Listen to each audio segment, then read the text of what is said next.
We are live. Let's get this walking pad up to some speed. Hopefully you can hear me. All right. I'll try and walk a little bit quicker today while I'm doing this because, well, I want to walk further. Got a lot of steps to do today still. And my legs feel battered. And I'm sore today. Thank God that tomorrow is a rest day, apart from probably just walking the dogs in the woods in the morning, which quite frankly I can just take at a leisurely pace because I won't be in any rush on a Saturday morning.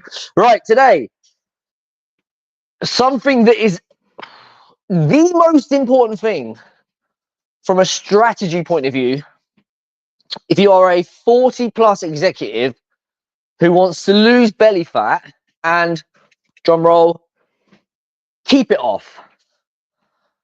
Pretty much every single man who is overweight right now probably has lost it at some point and then regained it. And typically it's down to the fact that the nutrition plan they're following, the diet plan, isn't tailored for them. Quite frankly, if you get this wrong, you won't get the body that you want or the health that you want, or if you get it for a little bit of time, you won't keep it and sustain it long term. So the mistake a lot of men make with nutrition, they either don't have any plan whatsoever, which is the mistake, or they follow something that they've read or watched or been recommended to do, even though it isn't something they probably would typically choose. It's not enjoyable, and it's probably going to make them very hungry, or, and this is an important one for you executives, it isn't going to be something you can follow when you travel, or you have client lunches or business events. So that is what we're going to fix today on this live by essentially cutting out all of the BS that goes into most weight loss diets. And I'm just going to talk about the things that actually matter. So hopefully by the end, if you watch this, if I don't talk about it, I might mention it. But if I say it's not, if I mention it to say that you don't have to worry about it, then that's fine. But if I don't talk about it, then chances are it's not relevant. Because I think a lot of you guys, when you think of diets for weight loss, you think of lots of rules, lots of things that you are supposed to do. Foods you can't eat, foods you should eat, times you should eat, times you shouldn't eat, number of meals a day, blood sugar staying low. There's all sorts of things that a lot of you guys believe is important, which makes the whole process, quite frankly, either overwhelming, it makes it something you probably don't want to do, or it just makes it impossible to stick with. So it's not sustainable. So this is what I do with every single client that comes into my coaching program. One of the things they want when they join my coaching program is a tailored nutrition plan. Now, obviously, there are aspects of it that are more tailored that I'm going to probably cover than I will probably cover on this live, but the bare foundation of their nutrition plan comes down to these steps. Step number one, the most important thing, determine how many calories your body requires. If you get the number of calories wrong and you eat clean, you still won't lose fat. Let me say it again. If you get the calories wrong, but you clean up your diet, you still won't lose fat. In the same way as those people that have done diets that seem ridiculous, like the guy that did the potato diet, there was that professor that did the Twinkie diet. I've seen personal trainers do like McDonald's diets, where they've all included high carb or sugars or junk food, and they've still lost weight. Why? Because the calories are correct. It's not the only thing that matters, but it is step number one. Determine how many calories you need. That is going to be based on age, a little bit. Lots of you think the metabolism drops dramatically after, as you get older. The most recent research shows the metabolism doesn't really slow down much at all between 20 and 60. So if you are 40 or 45 or 50, your metabolism hasn't slowed, or your resting metabolic rate hasn't slowed down. That's the number of calories your body needs to kind of just tick over. What typically happens though is you don't move as much from the age of 20 to 30 to 40 to 50. So you say, well, I'm eating the same as I did in my 20s. What?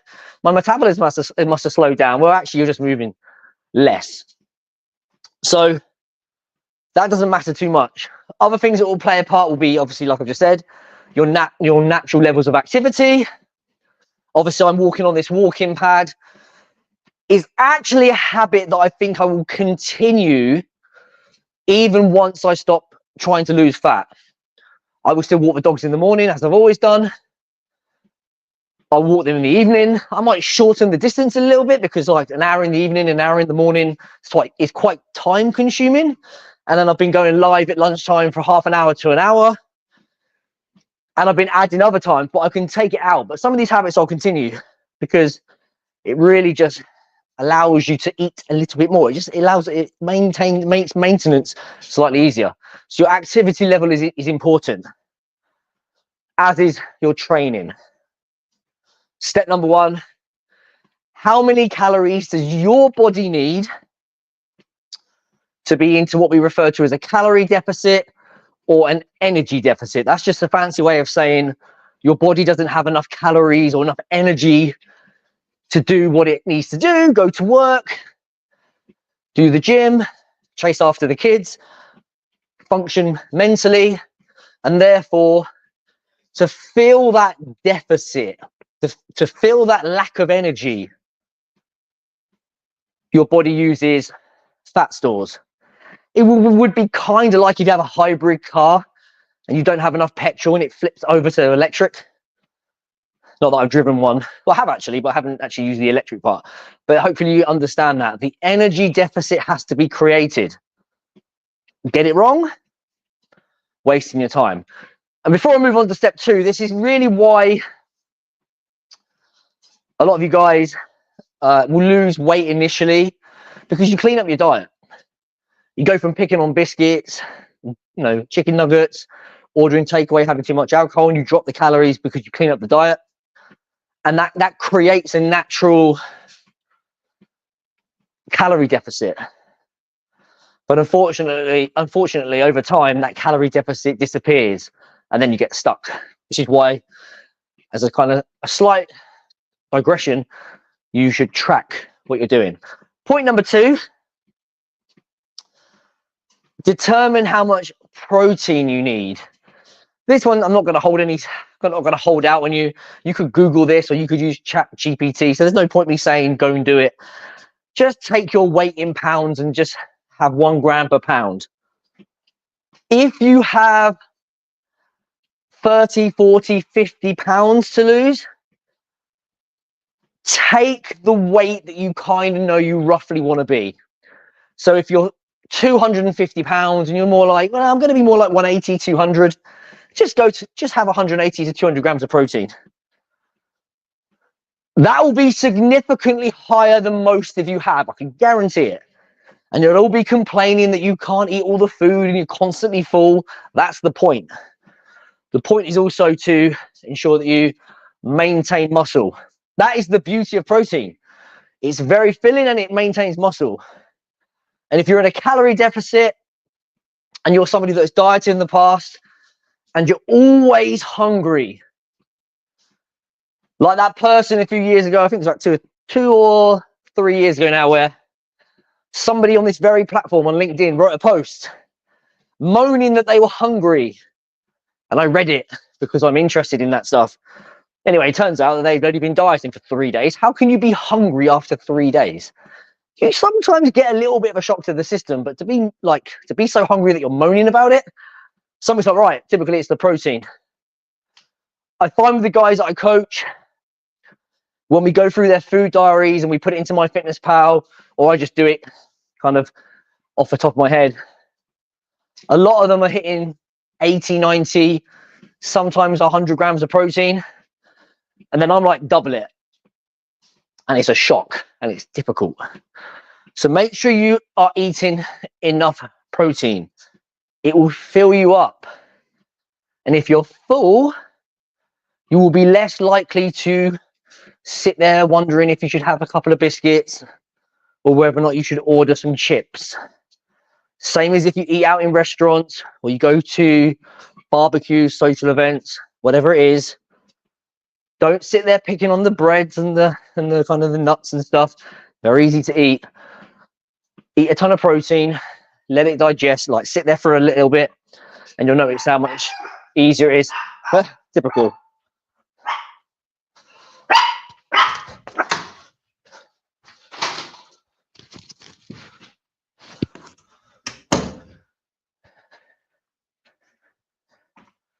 I wonder how many steps I lost then. So that's the protein. 1 gram per pound of body weight, or 1 gram per pound of target body weight. From there, what you have is you have the calories, like you have like a calorie allowance, and you have a certain number of calories that are going to come from protein. 1 gram of protein has 4 calories. So if you're having 200 grams of protein, there's 800 calories. Now, bear in mind, some of the choices you make will have some other calories that come with them. So if you have this is why having low fat options is typically better. But yeah, if you have a steak, for example, then you're not just going to get the calories from protein, you're going to get the calories from fat. But 800 calories are gone. Choose lean options where possible. It means you'll get more food as a whole, typically. And then you've got the rest of your calories left over. For those of you that are struggling to lose weight, I wouldn't worry about where they come from. And what I mean by that is I wouldn't worry about whether or not you use the rest of your calories for carbs or fats. I'm going to say this, no one ever listens. You do not need to reduce your carbohydrates significantly to lose fat or belly fat after 40. So you don't have to just immediately drop them to 50 grams or do ketogenic, sub 50, or even 100. There are some reasons why you might go lower. Things like keeping you full, reducing the likelihood of cravings. I tend to take mine a little bit lower, but they don't need to be low for the sake of thinking you will get better results. If you have them low for too long, you will start to struggle. So whatever calories are left after protein is accounted for, and the calories you get with that protein, which will be lower if you're having whey, chicken breast, turkey, low fat meats, etc., low fat dairy. Use the rest of those calories as you see fit. This is why using an app like MyFitnessPal really made it much easier, because you were able to put foods into the app and it just calculated it as you went. You could create meals of it, keep a tally of it, hold yourself accountable, and then you kind of over time kind of knew how much you needed. Notice how I haven't said that, I'm going to say it again. Notice how I said don't necessarily go low carb, but also don't go low fat. Just have moderate amounts. What I would say is this is a nice way to get you started. After a few months, if you're training hard and you begin to think about muscle building, or your training intensity goes up and you get into it, then you might start to look at the ratio of fats and carbs. And that's where some of my clients might have high carb days and low carb days, but that's not really needed initially. And then step number 3 is I would just create a list of protein, fats, and carbs that are healthy, for lack of a better term. And I would just look at that list and say, okay, what am I typically going to eat? So that you always have options. So when you go shopping or you go to restaurants, you can kind of You know what your plate should look like, or what your meal should look like. You know what should be in your trolley. You've got 4 or 5 good quality protein sources.